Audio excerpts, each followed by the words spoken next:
if you go to products here and you come down to Toolpath Matrix, this is going to show you what modules are available for which products. You can click here for getting started videos. You click here to be able to download it. Really, all you need is an email to be able to download it. Maybe a home license mark to kind of try it out and things like that.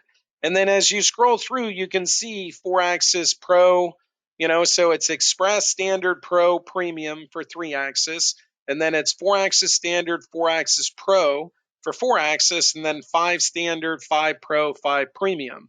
Now, what I was saying about 5 Premium, you're going to see the checkbox is on all of the items. It comes with everything. 5 Premium gets everything other than this Bob art. I think this column is it moved over, right? So it gets everything. 4-axis Standard and 4-axis Pro, really what we're talking about here is the advanced rotary toolpaths, which we'll get into here in just a moment.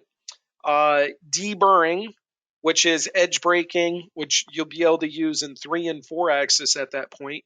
And then turn milling, which is different than rotary. Okay, so you get all of these toolpaths. These are rotary specific. This is a dedicated deburring operation. This is a dedicated turn milling operation.